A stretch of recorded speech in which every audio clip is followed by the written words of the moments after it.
Okay, episode 4, and this one is a big one. The time has finally come, time to actually get to modify the mesh of our dear cube, or whatever you want. But we will modify some geometry today, and this needs a bit of background before we do that actually. And I have to introduce the idea of and the concept of modes in Blender. So indeed, up to now, we were just working in object mode, as you can see up there. So object mode is basically used to place objects, assign shaders, join objects together, etc. But it's kind of a passive mode where you can appreciate the result of your hard work and rearrange it. You can lay things out, etc. But there are plenty of other modes, as you can see there. And the one we will discover right now is edit mode, which, as you can expect from the name, lets you edit your model. But to do so, you have to understand a bit of the object management in Blender, in which a mesh and an object are two different elements.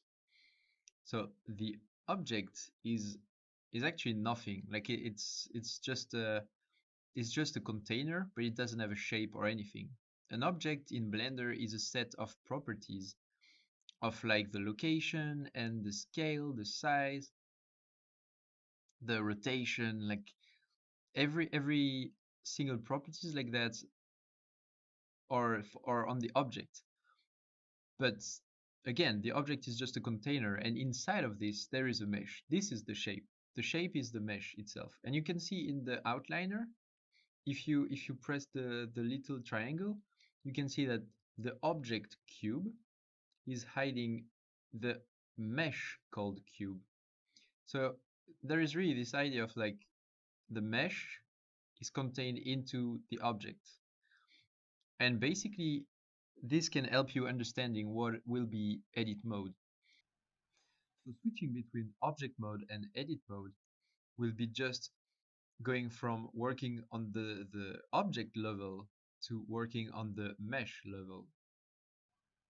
It may sound as logical as disturbing, just I don't know what you expected, but actually this approach is super powerful, and we will see later why it is. But also understanding that will let you understand better some choices of like why we do changes in which mode, and what will these change in the way we work. So let's just quickly discover this edit mode. You could do it with this menu, but as you know, we are too lazy to do that, and it's too exhausting to get to this menu. So let's just use the shortcut, which is tab. Bam! Finally, we can see the mesh. We can see what is under the skin of this beautiful cube. And we can see that it's just a simple, simple mesh with points and with segments and everything. And yeah, it's just as easy as it seems. And pressing tab again will help you go back to object mode. So just tab is used to toggle between object and edit mode. And when you will be a Blender Jedi, then you may use the, I don't know, sculpting mode or any other ones. And then you will be able to do Control Tab, which will display a pie menu with all the different modes. But yeah, we're not there. And yeah, honestly, the one you will use 90% of the time will just be edit and object mode. Like you will just switch between the two. So you got the concept. And one last thing before we make this cube the ugliest thing we ever imagined. I just want to show you that in fact the workspace we have there in modeling is actually putting you like toggling you in edit mode directly. But if it's just the if this is the only thing that is better about the modeling workspace, then I just prefer to keep the layout and do tab by myself. I prefer it like that. But yeah, enough about the mode. You got the concept. You just have one object that contains the mesh, and here we will do some stuff on the mesh, edit it, move things around. Let's just see that.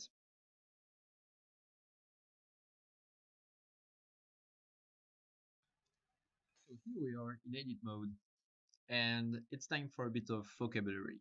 So the mesh we have here is not composed of points, segments, and polygons, but in the 3D world or in the Blender world, we talk about vertex or vertices when there are more than just one, edges instead of segments, and faces instead of polygons. As we saw in object mode, you have kind of um, the same mechanic for selecting things. You still have the lighter one, lighter point, for example, that is the active one, and you can just like select like this easily. Also, up there, next to edit mode, you can see that you have different selection mode that will help you select edges or points or faces. This can be quite useful, but I have to say that most of the time I'm just using the point selection, because if you select 2 points, it will consider that you selected an edge. It's just that if you want to select this edge and that edge there, selecting the two other points will actually select your face. So in this case, you probably just want to go with faces. But yeah, for really specific tools or actions, I use those. But most of the time, I'm just with the point selection. And so exactly as we saw in object mode, you have all the same action as the one we already discussed. Like if you select points and you just move, it will move the points. If you scale, it will scale the segment or the face or anything. You can also rotate stuff. One particularity is that if you select points and press double G, like if you remember right, double R was allowing a different kind of rotation mode for object mode, in object mode, and double G basically allow to slide instead of just moving. And as simple as this seems, it's actually super useful, and you will need it a lot. So just as for you to know it, double G enables that. But as you can imagine, the three action that we discovered already before will not be enough for us to go from this to a crazy cool sculpture, and we will have to at some point add some more geometry and not just move around the one that we already have. And that's why we will discover 5 different tools that you will use quite a lot.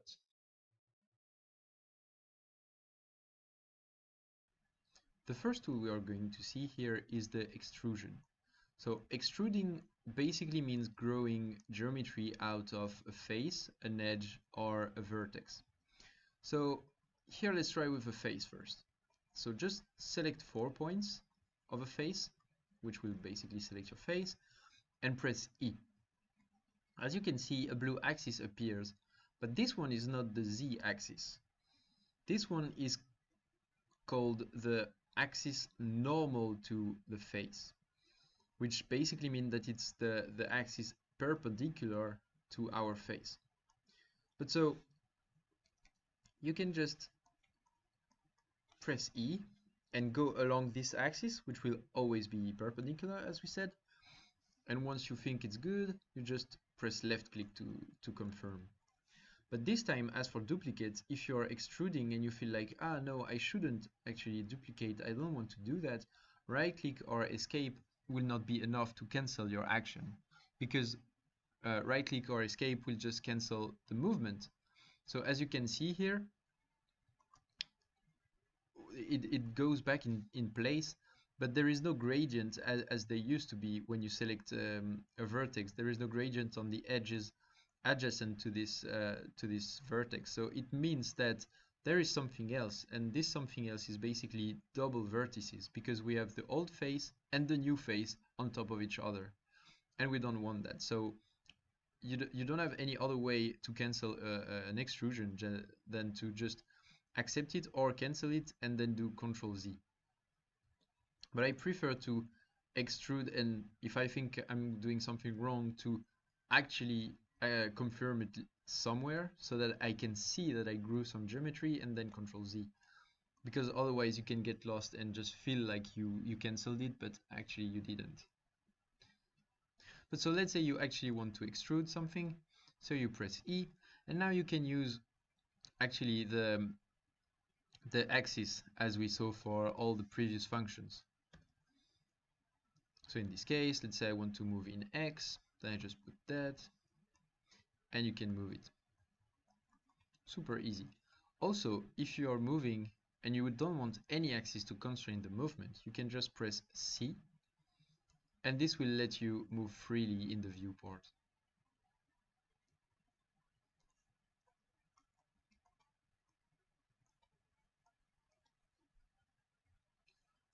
So we know what we get when we extrude a face, but what do we get when we extrude an edge? So to discover that, just select 2 points, press E, and you can see that you get a face. And if you select just a point, it sounds quite logical that we get an edge. It's not something that you can do in every software of like extruding a point, but I like to actually do it a lot to like basically draw the shapes I want. And you will see that this can be super convenient. But so sometimes you don't want to just grow some shapes, but you also want to just add some control points. For example, let's say that I want some geometry here to do a hole in this face. How could I do that? And this is when we need loop cuts. So loop cut is a big player in the modeling process as well, and we will discover it by just pressing Ctrl R. This will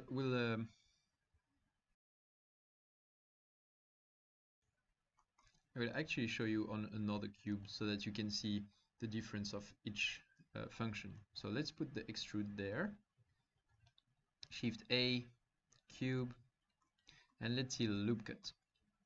So you go in edit mode and we will press Ctrl R, and as you can see I have these yellow lines that are appearing, and I don't have to click anywhere. I'm just like moving the mouse right now, and it basically shows you how it could do a loop with connected faces, a loop of edges, sorry, that will cut the faces. So let's say we want to cut faces in this direction, so we pick it and we click, left click, and then you get to slide the newly created edges on the faces. And let's say we want it there, so you click again, and finally you have your loop cut.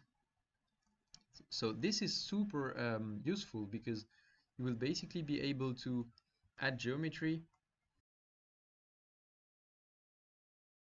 that will give you more control over your object. And also when you press Ctrl R, you can always cancel by pressing right click or escape, but also once you click it and then you press right click or escape, it will just cancel the movement of it. So you will be in the middle of the two shapes, or the middle of the faces you are cutting. A cool thing about loop cuts as well is that you can scroll when you have the yellow selection tool, and you can scroll to basically add divisions to your cuts. And this is super useful to just add evenly spread divisions on a face or anything. And once you have that, then you can modify whatever you want. The problem to me though is that if you want to add some detail just on this face and you're using loop cuts, then you're just adding so much control and geometry on the other faces, and this is not something that you want, especially with what we will see in the next episode, which is the episode about the non-destructive workflow. And so I encourage you to know when you're using edge loop that you're actually messing up with the geometry of the whole model and not just the area that you're trying to get. And for that, there is another tool that is a bit more local, and this tool is the knife tool. So let's just discover this other one. I actually discovered the knife tool a bit late in my modeling discovery process, but it's super useful because contrary to the loop cut tool, it just lets you create or add points exactly where you want. So to call it, you just press K, and basically you get this knife with this little cursor where you can place points by just clicking somewhere. So if you press here, it will place one point on the face. You can do once more, like that. Also, if you come close to an edge, it will have some kind of snapping. Or if you go further than the edge, then you can see that it's adding, it will add a point on the edge. There is also a snapping on the vertices. And so this lets you add some detail just where you want it. Also, I recommend you to keep faces with just 4 points. So here there is 1, 2, 3, 4, 5, 6. So I encourage you to use the knife to actually join those points.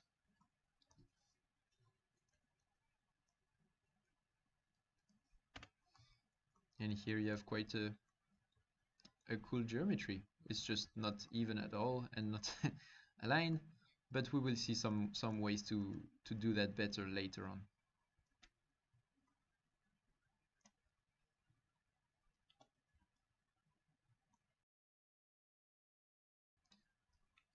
The fourth one I want to show you is bevel. So the bevel tool is actually a bit more than it can be used in two different situations, I would say. So if you select edges, let's just do it with the edge selection tool actually. So you select your edges, and then you can do Control B to call it, and slide, and this will start to do a chamfer on your the picked edges. And if you scroll with the mouse, then you get to add more divisions, which will help you give some curvature to this chamfer. And you can do, yeah, easily a bevel. Though I don't like to go too far in the number of divisions, because even though it looks cool in this mode, with what we will see in the next episode, you will understand that you actually want enough geometry to have this roundness, but you don't want too much geometry, otherwise you have too much control and it can be worse than good. So let's say you want to do that, you click to accept, and then you have it. And so I said that it can be used in two different ways, because basically if you're not adding any smooth to your object, it will help you make it smoother. It will help you make it smoother. But if you add some smooth, then it will help you make the edges sharper. And finally, the last tool I would like to show you is faces. So basically to create faces between two edges. So to do so, we will remove this edge, for example. And now you can select the 4 points you want to do a face with and just press F. So again, the 4 and F.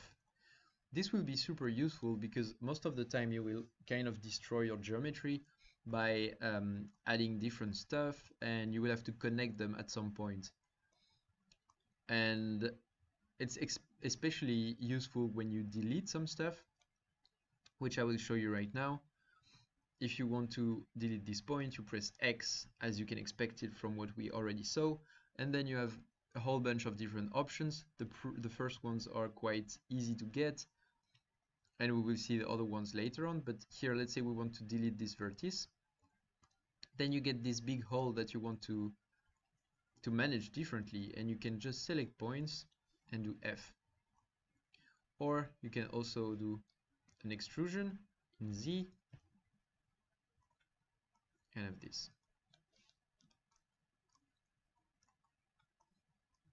So again, quite easy, but you have to, yeah, you have to see.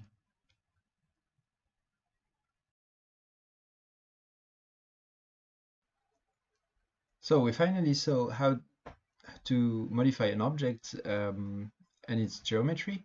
For that, we learned how to use the edit mode and how to toggle between object and edit mode, as well as basic tools as the extrusion or the loop cut and other tools that we will use a lot to actually add more control or add more geometry, so that we will then be able to model specific stuff.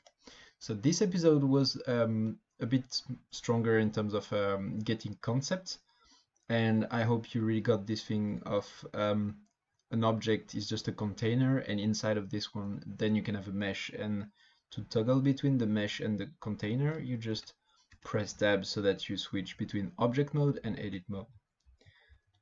So after this episode we will see the non-destructive workflow in the next one, and we'll see how we can add some modifiers which will passively add some changes to the object. So let's see that in the next episode.